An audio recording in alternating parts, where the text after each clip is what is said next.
অর্থাৎ একদিকে ইসলামের পূর্ণতার ঘোষণা, সঙ্গে সঙ্গে আল্লাহর নিয়ামতের পূর্ণতার ঘোষণা, আর সেই সঙ্গে একমাত্র ইসলাম জীবন ব্যবস্থা হিসেবে আল্লাহ পাকের চূড়ান্ত অনুমোদন লাভ করার ঘোষণা। এই তিনটি ঘোষণাই মূলত এই আয়াতের মধ্যে আল্লাহ পাক রব্বুল আলামিন ইসলাম সম্পর্কে দিয়েছেন।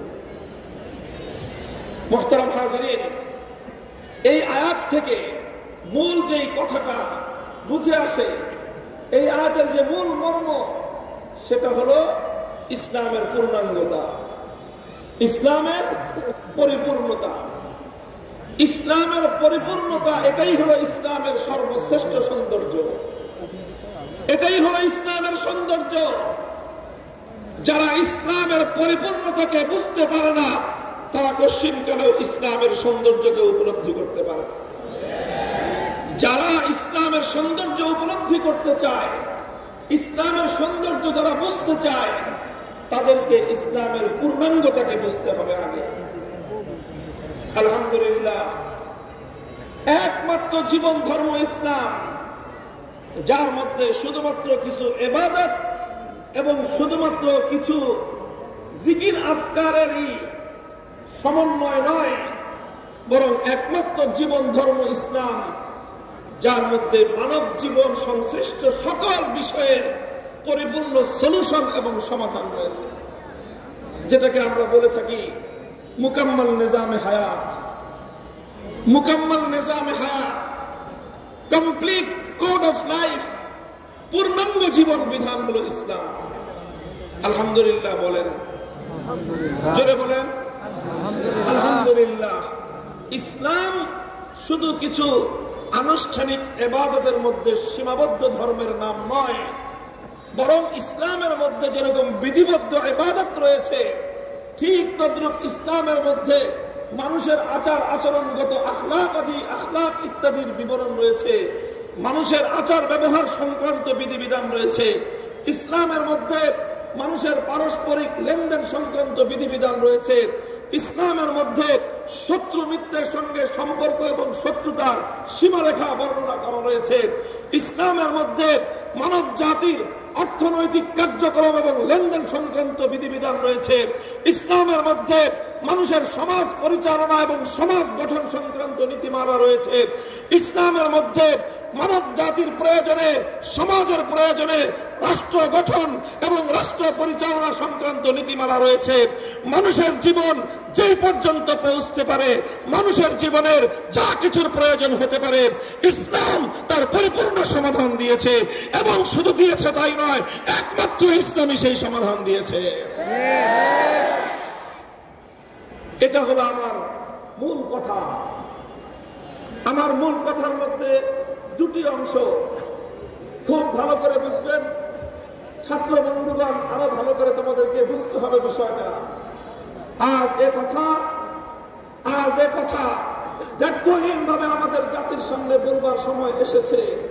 এ বিষয়গুলো আমরা বিভিন্ন হিকমতে আমলের কথা বলে দীর্ঘদিন পর্যন্ত মুখ ফুটে জাতির সামনে বলি নাই, অথবা বলতে পারি নাই, অথবা আমাদেরকে বলতে দেওয়া হয় নাই। এই আগল ভাঙতে হবে, এই বন্ধত্ব ভাঙতে হবে, জাতির সামনে ইসলামের পূর্ণাঙ্গ পয়গাম পৌঁছে দিতে হবে। বাধা আসলে বাধা উপেক্ষা করতে হবে, লড়াই করতে হলে লড়তে হবে, জীবন দিতে হলে জীবন দিতে হবে, ইসলামের জন্য বাঁচতে হলে বাঁচতে হবে, মরতে হলে মরার জন্য তৈরি থাকতে হবে।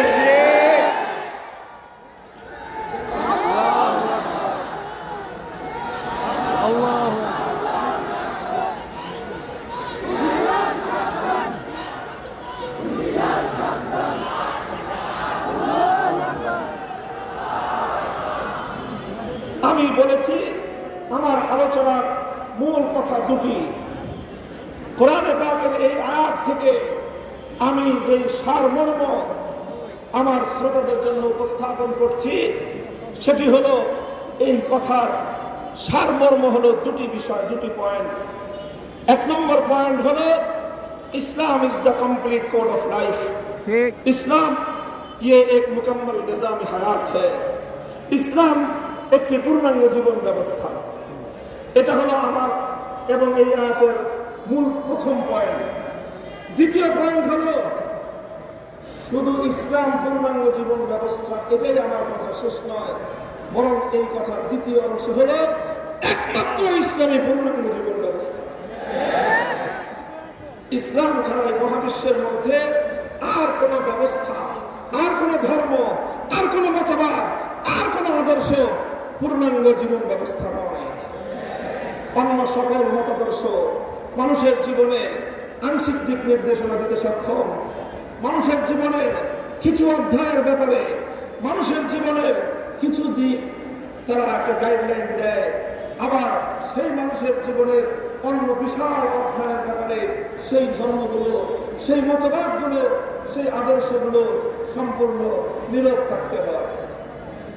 অনেক বিষয় এমন আছে যেগুলো মানুষের জীবনের অপরিহার্য অনুষঙ্গ, কিন্তু মানব জীবনের সেই অপরিহার্য অনুষঙ্গগুলোর ব্যাপারে অন্য কোন মতবাদ, অন্য কোন মতাদর্শ, অন্য কোন ধর্ম, অন্য কোন আদর্শ যেখানে কোনো কথা বলতে পারে না, ইসলাম সেখানে মানব জীবনের সেই সকল অনুষঙ্গগুলোতেও পূর্ণাঙ্গ দিক নির্দেশনা দিয়ে যায়।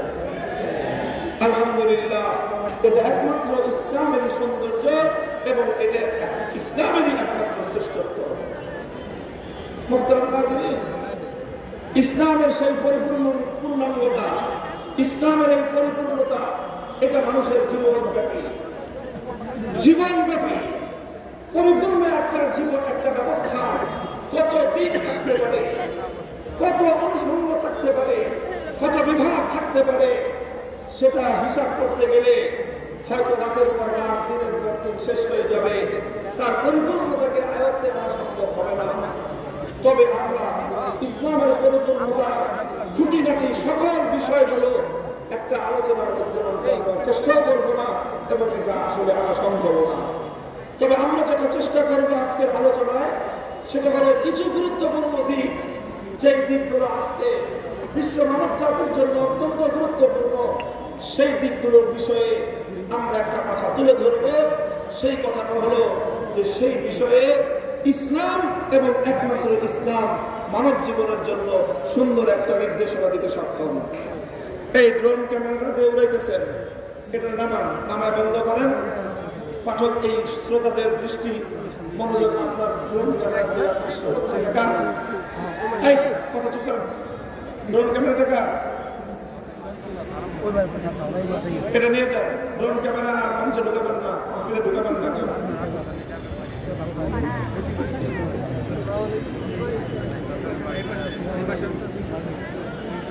এই যে একটা বিঘ্ন ঘটাইল আলোচনার ভিতরে, আল্লাহ হেফাজত করুক।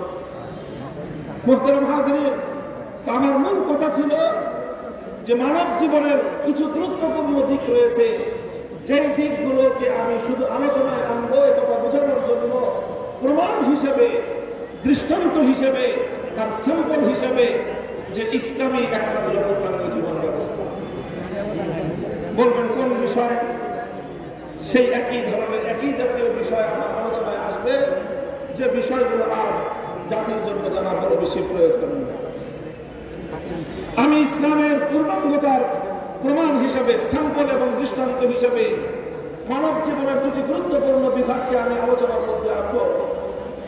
আমার এই আলোচনার দ্বারা শুধুমাত্র আজকের এই উপস্থিতির সামনে আমার বক্তব্য উপস্থাপন করার উদ্দেশ্য নয়, বরং আমাদের মাইকের আওয়াজ যতদূর পর্যন্ত পৌঁছতেছে সকলকে আমি অনুরোধ করব মনোযোগ সহকারে শুনুন, এবং ইসলাম ধর্মাবলম্বী ছাড়া অন্য ধর্মাবলম্বীদের যে সকল ভাইরা বোনেরা আমাদের কথাগুলো কর্ণকুহরে পৌঁছতেছে, একটু মেহেরবানি করে, দয়া করে মনোযোগ দিয়ে আমাদের কথাগুলো বুঝবার চেষ্টা করুন। ইসলাম এবং মুসলমানদের সম্পর্কে আপনাদের অনেক অভিযোগের পরিসমাপ্তি ঘটবে ইনশাআল্লাহ। সেই সঙ্গে ইসলামের অনুসারী অনেক মানুষ রয়েছেন, আমি যাদেরকে সম্মানের কারণে মূর্খ বা অজ্ঞ বলতে পারছি না, তবে তাদেরকে আমি বলি অনবহিত মুসলিম। ইসলাম সম্পর্কে তাদের যথার্থ জ্ঞান না থাকার কারণে জানা না থাকার কারণে তারা আজকে ইসলাম সম্পর্কে হীনমন্যতার শিকার হয়ে তারা ইসলামের কথা মুখ ফুটে বলতে সম্মত হয় না। যেহেতু তার মধ্যে ইসলামের ব্যাপারে পরিপূর্ণ কনফিডেন্স নাই, নিজের অজ্ঞতা এবং মূর্খতার কারণে ইসলামের মতো একটি পূর্ণাঙ্গ জীবন ব্যবস্থা নিয়ে সে কনফিডেন্স এবং সে নিজের আত্মতুষ্টি এবং সে তার উপরে আস্থার অভাবের কারণে সে ইসলামকে নিয়ে হীনমন্যতার শিকার হয়। মুহতারাম হাজিরিন, এই দুটি বিষয় হলো, এক নম্বর যে ইসলামের একটি বিষয় আমি কেন